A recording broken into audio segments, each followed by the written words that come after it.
দর্শক আপনাদের সবাইকে শুভেচ্ছা স্বাগত জানাচ্ছি যমুনা টেলিভিশনের নিয়মিত আয়োজন প্রবাসী বাংলাদেশে। বিশ্বের বিভিন্ন প্রান্তে থাকা প্রবাসীদের খবরাখবর নিয়ে আপনাদের সাথে আছি আমি মনিরুল ইসলাম। শুক্রবার শুরু হচ্ছে পবিত্র হজ। মিনার উদ্দেশ্যে যাত্রার মধ্যে দিয়ে শুরু হবে এই হজের আনুষ্ঠানিকতা। মঙ্গলবার জামারায় শয়তানকে পাথর নিক্ষেপের মধ্যে দিয়ে শেষ হবে 5 দিনের হজ কার্যক্রম। তবে সংখ্যা বিবেচনায় বৃহস্পতিবার রাতে হজযাত্রীদের মিনায় নেওয়া শুরু হবে। এশার নামাজের পর মক্কার নিজ নিজ আবাসন থেকে এহরামের কাপড় বেঁধে মিনার উদ্দেশ্যে রওনা হবেন হাজিরা। মিনায় পৌঁছে হাজিরা ফজর থেকে শুরু করে এশা অর্থাৎ 5 ওয়াক্ত নামাজ আদায় করবেন নিজ নিজ তাঁবুতে। 9 জিলহজ আরাফাতের ময়দানে অবস্থানের দিনকেই হজের দিন বলা হয়। চলতি বছর আরাফাতের ময়দানে হজের খুতবা দিবেন মসজিদুল হারামের জনপ্রিয় ইমাম ও খতিব শায়েখ ডক্টর মাহির বিন হামাদ। রোববার পশু কোরবানি দিবেন হাজিরা। বাংলাদেশি হাজিদের সার্বিক সহযোগিতা নিশ্চিতে 500 দৌভাষী নিয়োগ দেওয়া হয়েছে। এই তথ্য জানিয়েছে ধর্ম মন্ত্রণালয় ও বাংলাদেশ দূতাবাস। জানানো হয়েছে বাংলাদেশ থেকে যাওয়া দৌভাষীরা নিয়োজিত থাকবেন হাজিদের সাহায্য সহযোগিতায়। করণীয় সম্পর্কে হাজিদের বাংলা ভাষায় বিস্তারিত বুঝিয়ে দেয় এবং তাদের সুবিধা অসুবিধা দেখভালের দায়িত্ব পালন করবেন তারা। চলতি বছর পবিত্র হজ পালন করতে প্রায় 85,000 বাংলাদেশি সৌদি অবস্থান করছেন।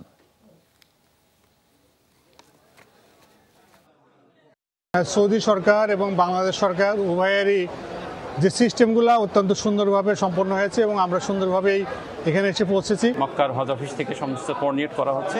আলহামদুলিল্লাহ বেশিরভাগ সুস্থ আছেন। এবার সুস্থতার পরিমাণ বা মৃত্যুর পরিমাণ অনেক ভালো, যে এটা মৃত্যু অনেক কম এবং সুস্থতার পরিমাণ বেশি। বাংলাদেশ হজ মিশন তো বরাবরই খুব ভালো কাজ করে, এবারও ভালো কাজ করছে। বাট আমার মনে হয় সব মিলে সেবার মান উন্নয়ন করার যথেষ্ট সুযোগ আছে, সকলে যদি আন্তরিক হয়। সৌদি আরবে যারা আছেন আমাদের অ্যাম্বাসেডর সাহেব সহ আমাদের কাউন্সিলর হজ বলেন, আমাদের আরও যারা কর্মকর্তা বৃন্দ রয়ে গেছেন, তারাও কিন্তু তান্ত্রিকতার সাথে কাজ করেছেন। জেনে সুখী হবেন যে আমরা যে টিমগুলো এবার পাঠিয়েছি খুব বেছে বেছে আমরা দিয়েছি, যে টিমগুলো এত সুন্দরভাবে কাজ করছে তারা। কোরবানিকে কেন্দ্র করে ওমানে জমে উঠেছে পশুর হাট। স্থানীয়দের পাশাপাশি তাল মিলিয়ে পশু কিনছেন দেশটিতে বসবাসরত প্রবাসীরাও। তারা জানিয়েছেন দেশের কোরবানির হাটের অভিজ্ঞতার সাথে কোনোভাবেই মেলানো যায় না ওমানের হাটের অভিজ্ঞতা। কর্তৃপক্ষ নির্ধারিত দামে পরিষ্কার পরিচ্ছন্ন পরিবেশে পশু বিক্রি করছেন খামারিরা।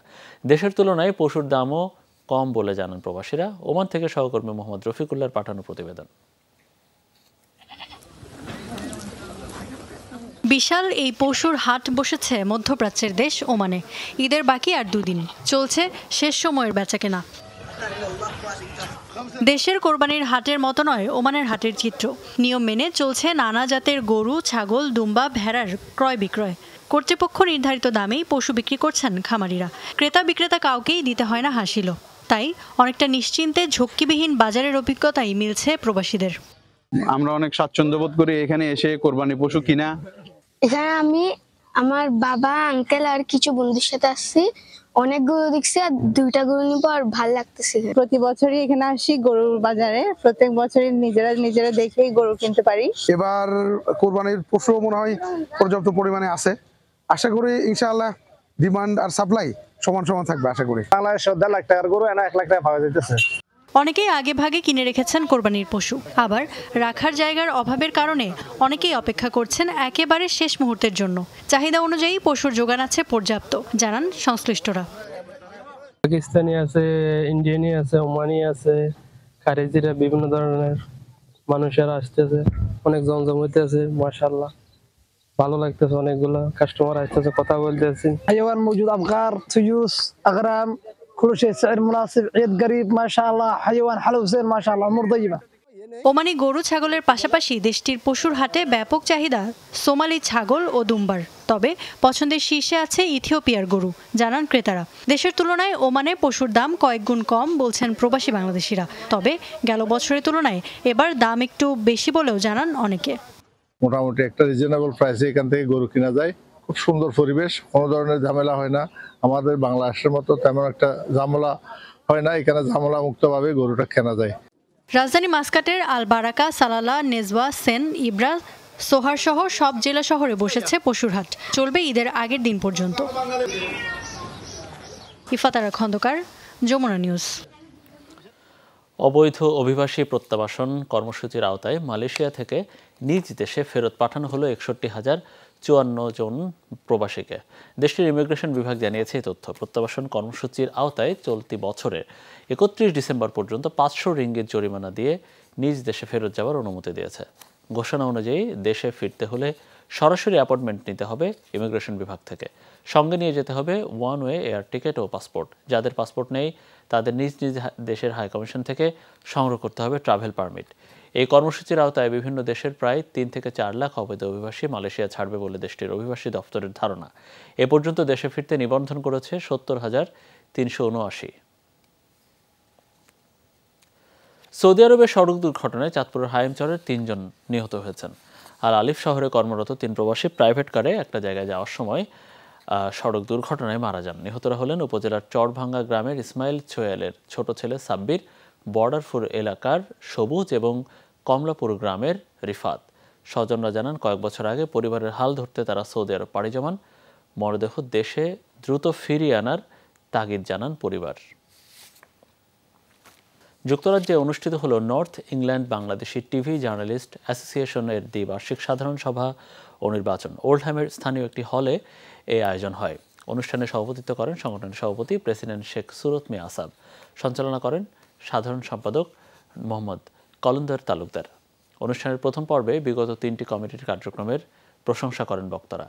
পরের পর্বে ঘোষিত হয় 13 সদস্য বিশিষ্ট নতুন কমিটি। এতে আহমেদ হোসেন হেলালকে সভাপতি, নুরে আলম রব্বানীকে সাধারণ সম্পাদক এবং শাহ সোহেল আহমেদকে কোষাধ্যক্ষ নির্বাচিত করা হয়। আগামী 2 বছরের জন্য কার্যকর থাকবে এই কমিটি। নবীন প্রবীণ সমন্বয়ে আগামীতে সংগঠনকে আরও এগিয়ে নেয়ার প্রত্যাশা ব্যক্ত করেন নির্বাচিতরা। চমৎকার একটি সংগঠনের প্রস্তুতি নিয়ে আগামী 2 বছর আমরা চেষ্টা করব এবং যাতে করে আমাদের প্রেসিডেন্ট সংগঠনটি সুনাম অক্ষুণ্ণ থাকে, এটাই প্রত্যাশা। আগামী 2 বছরের জন্য আমাদের উপর যে গুরুদায়িত্ব দেওয়া হয়েছে আমরা যেন সবাইকে নিয়ে এটা পালন করতে পারি। আমি আশা করি সবার সহযোগিতা পাইলে আমরা আরো সুন্দর এবং আরো সমৃদ্ধির দিকে এগিয়ে যেতে পারবো। অনুষ্ঠিত হলো যুক্তরাজ্য যুবলীগ ওল্ডহ্যাম শাখার কর্মী সভা। ওল্ডহ্যামের রয়্যাল সুলতান হলে আয়োজন করা হয় সভাটি। অনুষ্ঠানে সভাপতিত্ব করেন সংগঠনের সভাপতি সৈয়দ সাদেক আহমদ। সংগঠনের কার্যক্রমকে আরও গতিশীল করার লক্ষ্যে ও নতুন সদস্য সংগ্রহের উদ্দেশ্যে এই সভার আয়োজন। সভায় বাংলাদেশের উন্নয়ন অব্যাহত রাখতে যার যার জায়গা থেকে কাজ করার আহ্বান জানান বক্তারা। বক্তব্য রাখেন দুলাল মিয়া, মোশাররফ আলী, নানু মিয়া, শাহিনুর ইসলাম, রফিকুল ইসলাম ও মোশতাক আহমেদ সহ আরও অনেকে। এবারে টি-20 বিশ্বকাপের খবর। নেদারল্যান্ডসকে 25 রানে হারিয়ে সুপার 8-এর পথে 1 পা দিয়ে রাখলো বাংলাদেশ। তাদের দেয়া 160 রানের জবাবে 8 উইকেটে 134 রানে থামে ডাচদের ইনিংস। 64 রানের ইনিংস খেলে ম্যাচ সেরা হয়েছেন সাকিব আল হাসান, আর 3 উইকেট শিকার করেছেন স্পিনার রিশাদ হোসেন। এবার আর ফিরে আসেনি ডাচ দুঃখ গাথা। 2023 বিশ্বকাপে যাদের কাছে হারের দগদগে ক্ষত ছিল, সেই নেদারল্যান্ডসকে হারিয়ে সুপার 8-এর টিকিটটা প্রায় কেটেই ফেললো বাংলাদেশ। 1 দশক পর আর্নস্পেইলে ক্রিকেট ফেরার ম্যাচে ডাচদের সামনে লক্ষ্য ছিল 160। ক্ষুধার্ত তাসকিন এদিনও হানেন প্রথম আঘাত। এরপর তানজিম সাকিব ফেরান ম্যাক্সকে। তবে শ্রীলঙ্কা ম্যাচের মতো এদিনও 15তম ওভারেই ডাচদের ম্যাচ থেকে ছিটকে দেওয়ার নায়ক সেই রিশাদ হোসেন। 32 রান করা সাই ব্র্যান্ডের পর বাস দিকেও ফেরান তিনি। সে মোমেন্টামটা ক্যারি করেছেন মোস্তাফিজও। রিশাদও তুলেছেন উইকেট, আর নেদারল্যান্ডসও আর ফিরতে পারেনি ম্যাচে। এর আগে টাইগারদের ইনিংস ছিল সাকিবের প্রত্যাবর্তনের গল্প লেখার মঞ্চ। আরো একবার যখন লিটন শান্তরা ব্যর্থ, তখন প্রিয় ভেন্যু কিংসটাউনকে বেছে নিলেন সাকিব। প্রায় 2 বছর পর উঠিয়ে ধরলেন ব্যাট, বললেন দেশের হয়ে এই টুর্নামেন্টে প্রথম অর্ধশতক। পাওয়ার প্লেতে 54 তোলা দলটার অবশ্য মাঝ ওভারে কিছুটা খাপ ছাড়া। তবে শেষে মাহমুদুল্লাহর 25 রান আর জাকেরের 14। সাকিব অপরাজিত থাকলেন 46 বলে 64 রানে। দল পায় 159 রানের চ্যালেঞ্জিং পুঁজি, আর তাতেই শেষ পর্যন্ত সুপার 8টা এখন হাতের নাগালে টাইগারদের। এই ম্যাচ জিতে বিশ্বকাপে সুপার 8-এর পথটা প্রায় পরিষ্কার করে ফেললো বাংলাদেশ। যদি কিন্তুর মাঝে নেই, পরের ম্যাচে যদি বাংলাদেশ নেপালের সঙ্গে হেরেও যায়, তবে শ্রীলঙ্কাকে বড় ব্যবধানে হারাতে হবে নেদারল্যান্ডসকে। তবে ওসব নয়, নিশ্চিতভাবে বাংলাদেশ চাইবে নেপালকে হারিয়ে সুপার 8টা আরো বেশি পরিষ্কার করে নিতে। Tahmid Ahmed, Jamuna sports, West Indies.